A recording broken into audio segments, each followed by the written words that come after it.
Good morning दोस्तों। तो आज का हमारा टॉपिक रहने वाला है वेव। क्या रहने वाला है? वेव। वेव का मतलब होता है तरंग।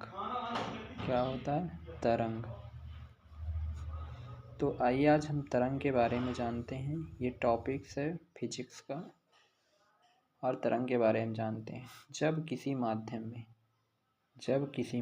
में पहले तरंग का मतलब जान जाते हैं। जब किसी माध्यम में हलचल उत्पन्न होती है तो उस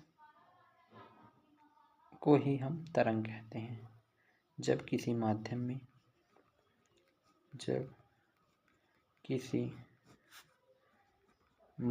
में हलचल उत्पन्न हो उस स्थिति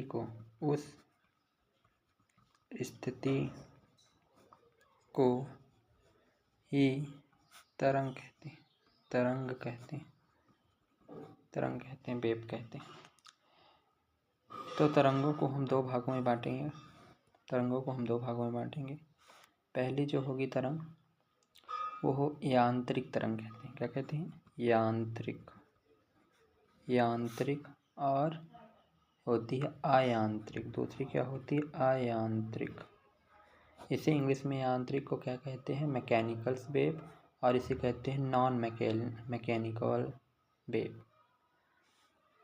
तो हमने दो भागों में बांटा, यांत्रिक तरंग और अयांत्रिक तरंग।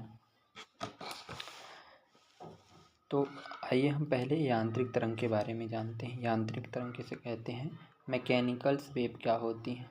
तो मैकेनिकल्स वेव को जो किसी माध्यम में चल सकती हैं, जो किसी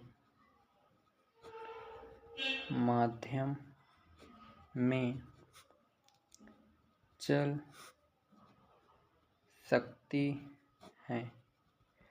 यांत्रिक तरंग माध्यम में चल सकती हैं, निर्वात में नहीं चल सकती। वैक्यूम में नहीं चल सकती हैं।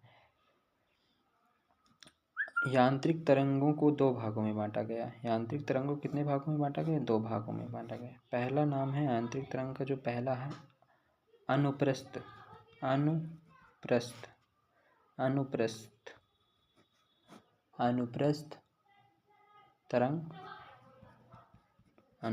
तरंग और अनुदैर्ध्य तरंग। दूसरी क्या है? अनुदैर्ध्य तरंग।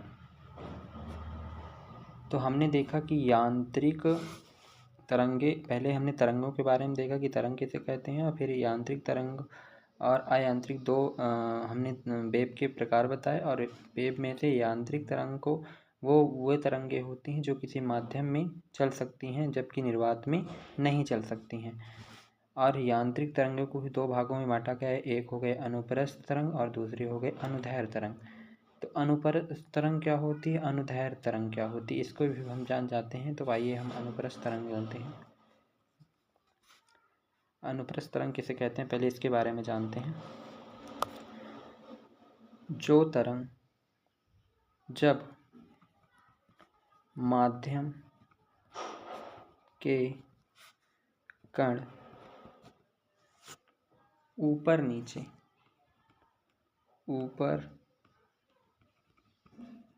नीचे या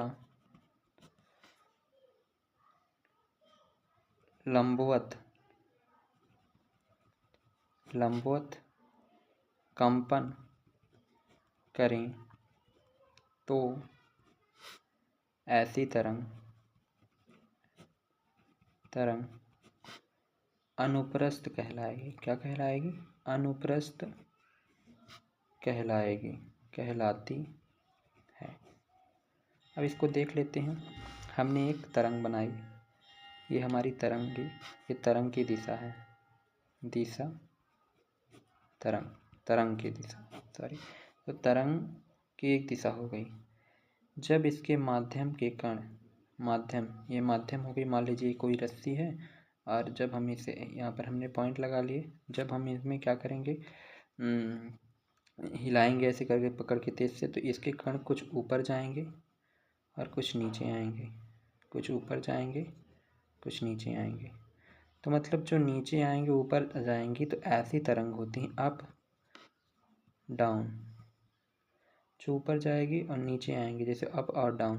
तो जो ऐसी स्थिति को, ऐसी तरंग को ही हम क्या कहते हैं, अनुप्रस्थ तरंग कहते हैं। क्या कहते हैं, अनुप्रस्थ तरंग कहते हैं, अनुप्रस्थ तरंग कहते हैं। अब देखते हैं अनुदैर्ध्य तरंग किसे कहते हैं। अनुदैर्ध्य जब माध्यम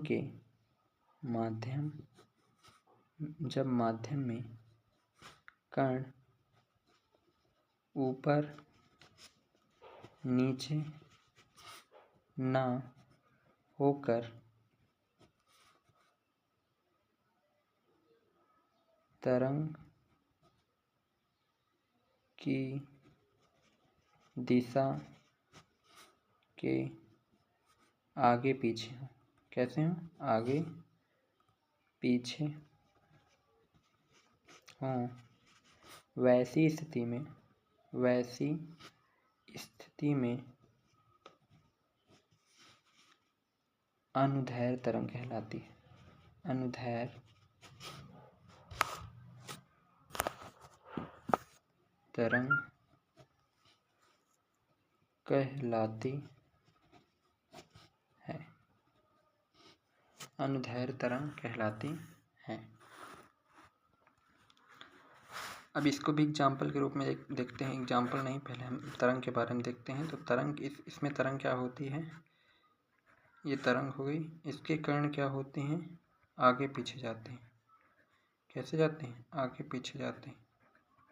जैसे हमने रस्सी को खींचा तो स्प्रिंग, इसका एक सही उदाहरण स्प्रिंग। जब हम स्प्रिंग को खींचते हैं तो वो आगे पीछे हिलती है, ऐसे ऊपर नीचे ना जाकर आगे पीछे। तो ऐसी तरंगों को हम क्या कहते हैं, ऐसी तरंगे को हम क्या कहते हैं, अनुदैर्ध्य तरंग कहते हैं। क्या कहते हैं, अनुदैर्ध्य तरंग कहते हैं। तो आपको तरंग के बारे में आज समझ में आया होगा। हमने तरंग के बारे में बना। आई होप आपको वीडियो अच्छा लगा होगा। Thank you, thanks for watching.